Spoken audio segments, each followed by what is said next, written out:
আমাদের অভিযানের ইরানের একজন পর্বতারোহী আবুল ফজল ঘোজালি স্যার নিখোঁজ।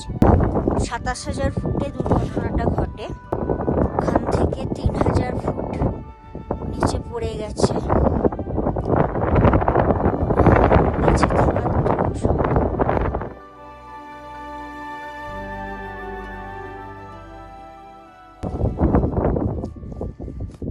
আমি পিয়ালি বসা, একজন পর্বতারোহী। আমাদের শীতকালীন মাকালু অভিযান চলছে ২০২৫-২৬। আমাদের শীতকালীন মাকালু অভিযানে একটা খুবই দুঃখজনক ঘটনা ঘটে গেছে। ১৫ই জানুয়ারি ২০২৬ আমাদের অভিযানের ইরানের একজন পর্বতারোহী আবুল ফজল ঘোজালি স্যার নিখোঁজ এবং নেপালের পর্বতারোহী পূর্বা ওয়াঙ্গেল শেরপা স্যার ২৭,০০০ ফুটে দুর্ঘটনাটা ঘটে। আমার পেছনে দেখতে পাচ্ছি, এখান থেকে মাকালু সামিটটা দেখা যায় না। মাকালু সামিটটাই মাকালু, কিন্তু ওইটার পেছনে আছে মাকালু সামিটটা, এটার পেছনে আছে। পৃথিবীর পঞ্চম উচ্চতম শৃঙ্গ, প্রায় ২৮,০০০ ফুটের কাছাকাছি উচ্চতা। তো ঘটনাটা ঘটেছে ২৭,০০০ ফুট উচ্চতায়। পূর্বা ওয়াঙ্গেল স্যার ওখান থেকে ৩,০০০ ফুট নিচে পড়ে গেছে। বেঁচে থাকার তো সম্ভব না, তাও আশা করতে তো হয় যদি বেঁচে থাকা অবস্থায় উদ্ধার করা যায়।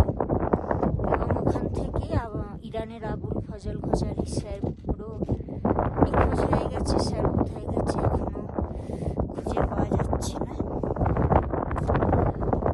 উইন্টার শীতকালে মাকালু এখনো পৃথিবী থেকে কেউ সফল হতে পারেনি।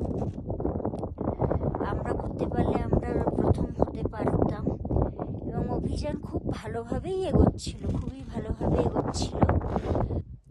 হাওয়া খুবই চলছে, সবসময় ১০০ কিলোমিটারের ওপরে হাওয়া। বেস ক্যাম্পে -৫০-৬০ ডিগ্রি সেন্টিগ্রেড তাপমাত্রা। বেস ক্যাম্পে যত উপরে যাওয়া যাবে হাওয়া তত বাড়বে, তাপমাত্রা তত কমবে। আমরা তো অনেকদিন ধরেই অভিযানটা চলছে, মানে এতটাই ঠান্ডা। Base camp Makalu base camp পৌঁছানোই প্রচণ্ড কঠিন ছিল। প্রায় ৩,০০০ ফুট উচ্চতা, মানে এটা তো আমি বলছি ২৮,০০০ ফুটের কাছাকাছি উচ্চতা। আমরা যে বেস ক্যাম্প ট্রেকিং করে আসছি, ৩,০০০ ফুট থেকে যখন ৩,০০০ ফুটে আমরা যখন আছি, তখন এই আইস ভার্গলাস মানে হচ্ছে যে পাথর, বিভিন্ন যে পাথর দেখতে পাচ্ছেন, এর উপর একটা আইসের স্তর পড়ে যায়, কাঁচের মতো, একদম কাঁচের মতো স্বচ্ছ। দেখলে বোঝা যায় না, পা দিলে মানে আমাদের বেস ক্যাম্প পৌঁছানোর সময় যদি ওই এক মুহূর্ত কিছু ভুল হয়ে যেত, সোজা খাদে আমরা চলে যেতাম। এরম পরিস্থিতি ছিল। শীতকালে তো কেউ আসেও না, টয়লেটে জল ছিল না, খাবার জল ছিল না, সমস্ত ঝর্ণা নদী তো জমে গেছে। পাহাড়ি রাস্তার ওপর দিয়ে জানেন যারা ট্রেকিং করেছেন, যে ঝর্ণাগুলো যায় সব জমে আইস হয়ে গিয়েছিল। পুরো ট্রেকিং রুটের ওপরে আইস ছিল, যে কোনো মুহূর্তে অ্যাক্সিডেন্টের ভয় ছিল। এটাও একটা নতুন শিখলাম। এখানকার লোকাল ছিলেন আমাদের গাইড করে নিয়ে গেছেন, কারণ শীতকালের পরিস্থিতি তো আমরা জানি না। তো সেইভাবে আমরা বেস ক্যাম্প পৌঁছেছি, অ্যাডভান্স বেস ক্যাম্প এটা। তো প্রতিদিন ওরকম ৮, ৯, ১০, ১১-১২ ঘন্টা ট্রেকিং করে পৌঁছানো। তারপরে ক্লাইম্বিংও লেগে যাচ্ছে, এত হার্ড আইস। স্প্রিংয়েই মাকালুতে প্রচণ্ড হার্ড আইস থাকে। গরমকালে আমি সামিট করেছি ২০২৩ সালের গ্রীষ্মকালে। গ্রীষ্মকালেই মাকালু খুব কম, সারা পৃথিবী থেকে কম মানুষ সামিট করেছেন, কারণ মাকাল প্রচণ্ড টেকনিক্যাল, কঠিন। এবং গ্রীষ্মকালেই এত হার্ড আইস আমি দেখেছিলাম, শীতকালে তো আরও প্রচণ্ড বেশি। আমাদের এই শীতকালীন অভিযানও খুব ভালোভাবে এগোচ্ছিল। আমরা সবাই মিলে একসাথেই সামিটে যাচ্ছিলাম, সমস্ত আমাদের লোড ফেরি আলপাইন স্টাইলেই আমাদের অভিযানটা হচ্ছিল। শীতকালে তো আলপাইন স্টাইল খুব কঠিন, সেইভাবে তো রোপ থাকে না, ফিক্সড রোপ থাকে না, সেফটি থাকে না, তা আমরা ভালোভাবে করছিলাম। তো করতে করতে আমরা যেদিনকে সামিটে যাব, আমার অক্সিজেনটাই কাজ করছিল না, বাকি সবাইকার অক্সিজেন কাজ করছিল, আমার অক্সিজেন মাস্কটা কাজ করছিল না। স্যার তখন বলেন যে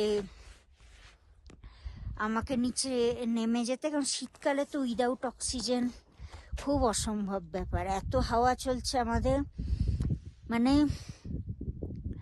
নাক গলা বুক একদম জ্বলছে। আর এই গরমকালের হাওয়া শীতকালের হাওয়া আলাদা, এটা আসছে একদম তিব্বত থেকে, ড্রাই ওয়েদার, ড্রাই হাওয়া একদম। তো সমস্ত নাক গলা বুক জ্বলছে। তো আমরা তখন স্যার আমাকে বলেন যে নিচে যেতে, ওনারা সামিট করে নামবেন, নামার পর ওদের অক্সিজেন মাস্ক নিয়ে আমি আবার সামিটে যাব, রিঞ্জিন স্যারের সাথে আমি সামিটে যাব। কিন্তু এরকম ওনারা সামিট করলেন, করে সামিট থেকে জাস্ট একটু নেবেছেন, সামান্য নেবেই এই দুর্ঘটনা ঘটে যায়। পূর্বা ওয়াঙ্গেল স্যার 3000 ফুট নিচে পড়ে যান। সামান্য পর্বতারোহণে এটাই যে সামান্য এক মুহূর্তের ভুলেরও কোনো ক্ষমা নেই। আর ইরানি আবুল ফাজল স্যারকেও খুঁজে পাওয়া যাচ্ছে না। রেঞ্জিন স্যারেরও হাতে ফ্রস্ট বাইট হয়ে গেছে, ওনাকে ওখানে রেস্কিউ করে হসপিটালে পাঠানো হয়েছে। এবার এত কিছু দুর্ঘটনার পরও সবাই বারণ করছে আমাকে সামিটে যেতে, কারণ এই পরিস্থিতিতে তো সবাই ভয়ে আছে। এবং তার উপর তো একবারে এখন তো রেস্কিউ টিম এসছে, পূর্বা ওয়াঙ্গেল স্যার এবং ইরানি স্যারকে খোঁজার চেষ্টা চলছে। কিন্তু বললাম প্রচণ্ড হাওয়া, তাপমাত্রা দিন দিন আরও কমে যাচ্ছে, এরকম পরিস্থিতি। কিন্তু আমি এই অভিযানটা আসলে করেছিলাম যে কারণে একটু জেদি করছি, যে এরপরেও আমি সামিটে যাওয়ার চেষ্টা করছি, কারণ আমি নিজেও তো একটু নিম্নবিত্ত পরিবার থেকে এসছি। খেটে খাওয়া মানুষের প্রতিনিধিত্ব করে, সেই লড়াইয়ের প্রতিনিধিত্ব করে এবং মেয়েদের লড়াইয়ের প্রতিনিধিত্ব করে, মেয়েদের ওপর যে অত্যাচার ঘটে চলেছে। সম্প্রতি আমাদের পশ্চিমবঙ্গে ডাক্তার একজন অভয়া, তার হসপিটালের ভিতরে ঢুকে যে 36 ঘন্টা ডিউটি করে রোগীর সেবা দেয়, মানুষকে বাঁচায়, 36 ঘন্টা ডিউটি করার পর তাকে হসপিটালের ভিতরে অত্যাচার করে খুন করা হয়েছে। বাচ্চা বাচ্চা মেয়েদের ওপর অত্যাচার চলছে। এই খেটে খাওয়া মানুষ মেয়েদের ওপর যে অত্যাচার চলছে, এবং চারিদিকে যে যুদ্ধ চলছে, তাদের তো বলে না রাজায় রাজায় যুদ্ধ হয়, উলুখাগড়ার প্রাণ যায়। তো সেইগুলোর, এবং যেভাবে প্রকৃতিকে ধ্বংস করা হচ্ছে, হ্যাঁ প্রকৃতি তো আমাদের প্রাণ দিয়েছে, প্রকৃতিকে ধ্বংস করলে কিন্তু প্রকৃতি ধ্বংস হবে না, মানব সভ্যতাই ধ্বংস হয়ে যাবে। আমরা পর্বতারোহণের সামান্য একটা লজেন্সের প্যাকেটও ফেলি না, নিজেদের পকেটে ঢোকাই। সেখানে আজকে পাহাড়ের পর পাহাড় কেটে ধ্বংস করে দেয়া হচ্ছে, নদীতে এমন বান আসছে, হরকা বান আসছে, পাহাড়ি গ্রামের পর গ্রাম ধ্বংস হয়ে যাচ্ছে, গাছ কেটে ফেলা হচ্ছে, বন জঙ্গল সমস্ত কেটে ফেলা হচ্ছে। তো এইগুলোকে সামনে রেখেই আমি এই পর্বত অভিযানটা যেহেতু করতে চেয়েছিলাম একটা অনেক বড় লক্ষ্য নিয়ে, শুধু মাকালু শীতকালে সামিট হবে, পৃথিবীর মধ্যে আমি প্রথম হব, এই চিন্তাভাবনা নিয়ে নয়, আরও অনেক বড় উদ্দেশ্য নিয়ে আমি অভিযানটা করছিলাম। যে কারণে আমি চাইছিলাম এত কিছু ঘটার পরেও আমি সামিটে যেতে চাইছি। এখন কি পরিস্থিতি হবে বুঝতে পারছি না। এখন যে rescue team, search and rescue team ওদের খুঁজতে গেছে, এখন তাদের সাথেও যোগাযোগ করা যাচ্ছে না, এত হাওয়া চলছে, পরিস্থিতি এত খারাপ। আর আমাদের পর্বতারোহণে মানে এই যে ঘটনাটা ঘটে গেল, এটার সাথে খানিকটা মানে স্পন্সরের তো অনেক, এই কারণে অনেক দুর্ঘটনা ঘটে।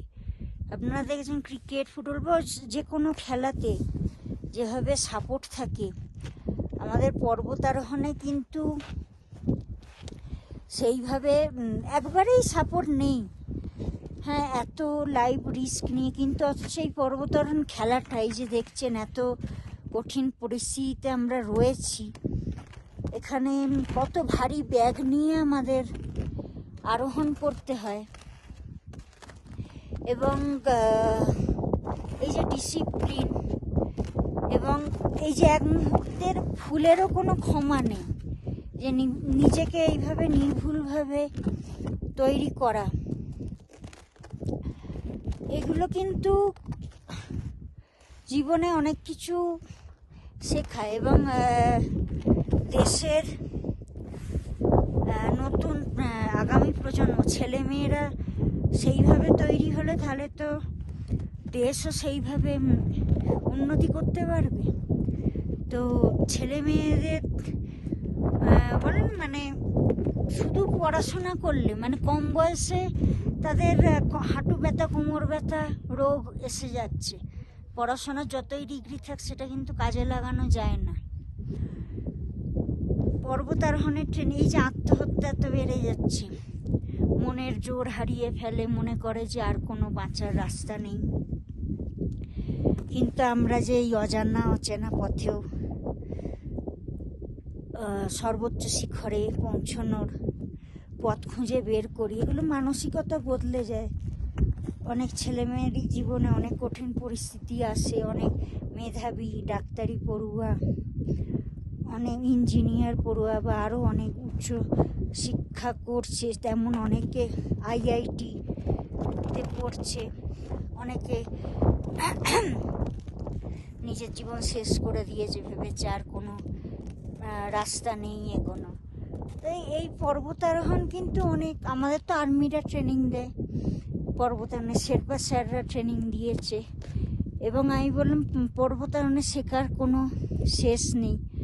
এই পূর্বাঙ্গেল স্যার চলে গেলেন, ইরানি স্যার চলে গেলেন, ওনাদের থেকে তো অনেক কিছু শিখলাম। এই যে একসাথে এতদিন ধরে আছি অভিযানে, শীতকালে তো একবারে মানে আলাদা পরিস্থিতি, বললাম না 2-3 হাজার ফুট থেকে উঠছি, পাথরের ওপর ভার্গ্লাস আইস, তো সেখানে কীভাবে ব্যালেন্স করা, আমাদের পা তো মানে পায়ের পেছনে কতটা প্রেসার দেবো, পায়ের সামনে, পায়ের বাইরের দিকে, পায়ের ভেতরের দিকে, কোন দিকে ব্যালেন্স দেবো, প্রেসার দেবো, এইভাবে আমাদের চলতে হয়।